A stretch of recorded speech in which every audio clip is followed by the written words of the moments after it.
is from God's original blessing. Makikita pa natin yan na the Bible has so much to say about faithfulness ng mag-asawa to God's plan and God's plan for our children. Okay. Example, in Malachi, beautiful scripture. Sabi dito, did He not make them one with a portion of the Spirit in their union? And what was the one God seeking? Ano raw? Godly offspring. So guard yourselves in your spirit, and let none of you be faithless to the wife of your youth. For the man who does not love his wife, but divorces her, says the Lord, the God of Israel covers his garment with violence, says the Lord of hosts. So guard yourself in your spirit, and do not be faithless. Okay. So ano sinasabi dito? Okay. It says here, godly offspring. Okay. But before na magkaroon ng godly offspring, tayo mag-asawa, husbands, wives, okay? How are we living our lives as a married couple in terms of glorifying God? Tanong natin, yung bang pagkaasawa natin, okay, do we think that yung mga single sa atin would be encouraged to say, wow, gusto ko maging ganyan ako, gusto ko maging ganyan husband ako, wow, gusto ko maging ganyan wife ako. In terms of us being role models as husbands, as wife. Gusto ko lang ilipat si Raul at si Testa. Ako, ever since bago ako Christian, wala pa ka naman sa Raul at Testa. I look up to them in terms of, they were very godly marriage. The husband and the wife. Diba? So, marami na, yung bang nakikita ka, eto ang gusto kong kayamin. Eto gusto kong maging husband na kong ganyan. Pero, ito, hindi ko chill. Minsan, nakakadilig tayo, ayaw ko makasama, magiging ganun ako. Parang hindi yata kaya-aya, diba? So, minsan, we have to look deeply into ourselves.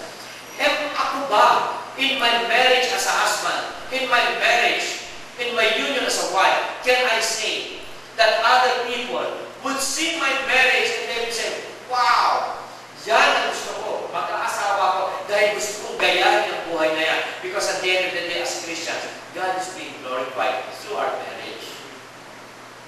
O minsan ayaw ko na mag-asawa, kung ganyan lang magiging single na ako. Sa buong buhay ko, ayaw ko na. Or, ayaw ko maging ganyan. Ayaw ko maging ganyang babae at nakasandating. Naku, nananagasan ng asawa. Naku, ayaw ko niya. Ayaw ko ng ganyang husband. Hindi godly. Hindi, lagi naman you cannot live spiritually. Ayaw ko maging ganyan. Magiging single na ako.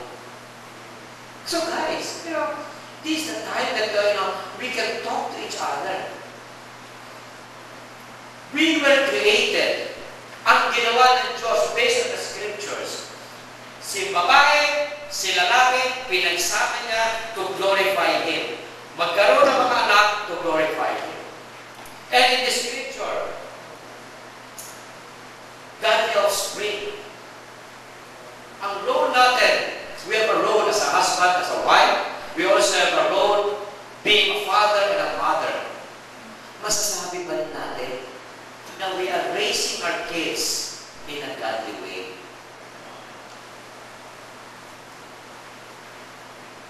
Now, these are questions na simple lang, pero malaman siya. Of course, even Kanye and Cheesy, our story. Our children, youngest namin si Jeffrey, matatanda na mga anak namin. There are so many trials. Hindi naman, we are not perfect parents. But at the end of the day, are we bringing them closer to God? Kasi nag-ano tayo. I think our church, the landscape of our church through the years has changed so much. From where it was before to where it is right now.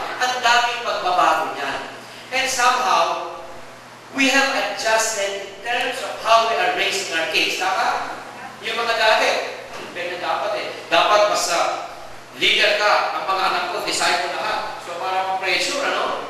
But, I mean, is it the right thing? Or we are just doing that because we are pressured by outside forces?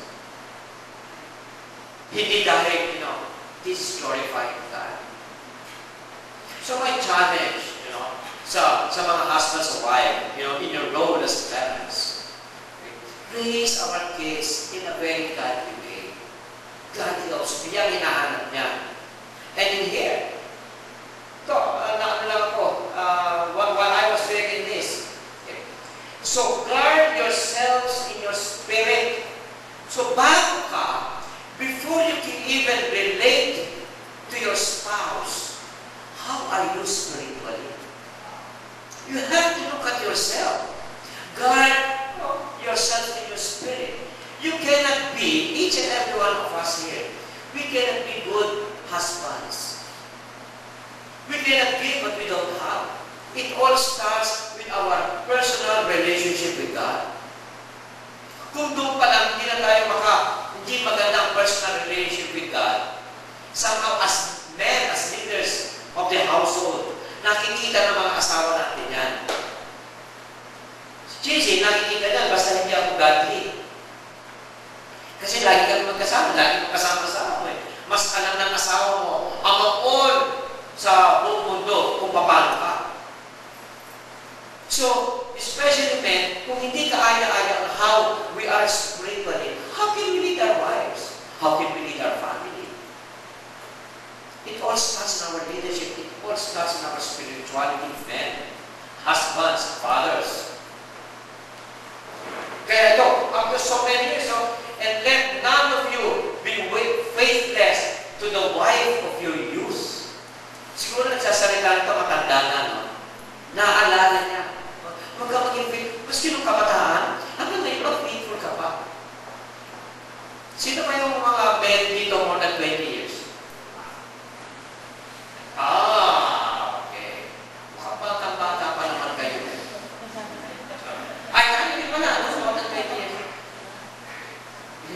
22, ano? O 23. Okay, yan. Okay. Minsan, when you recall, nare-recall mo, there are times, even maski bago kayo, naalala nyo ba that there are times sa parang, yung ganyan, naalala nyo? Yung parang, monti ko lang iba ito yung towel nyo na, uwi ka na sa nanay mo. Naalala nyo? Di ba parang, yung, o kaya, hindi mo man nasabi, yung nararamdaman mo siya, yung nagbabatay yung good and evil sa'yo. Di ba? Nangyayari yan? Tama? Aminin, marami nagkatawanan. Di ba? Minsan nangyayari yan. But what God is saying is here, do not be faithless. Nilagay ka yan. Nilagay ka dyan. Nakikita mo man o hindi, gusto mo man o ayaw mo, ang katabi mo ngayon sa upuan mo, yan ang perfect sa'yo. Mr. Alan Gomez, perfect sa'yo si Olive. Pero hindi na uso ang planking ngayon, ha? Facebook nito, puro yung planking. Tinuruan na kita ang latest ngayon, Owling. Parang Owling, ganon. So, ang dapat dyan, dapat very faithful ka.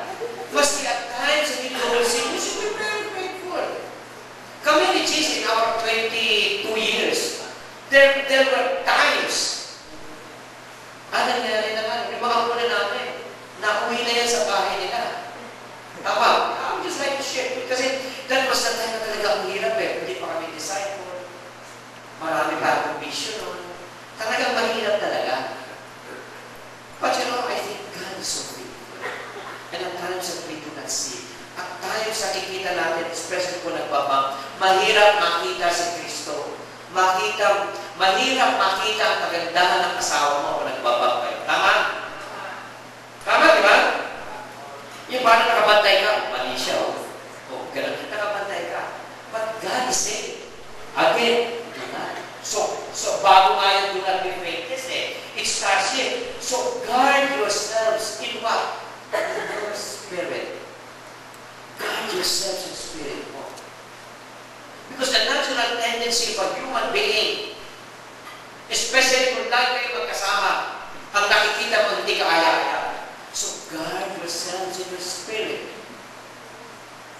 Do not be faithless.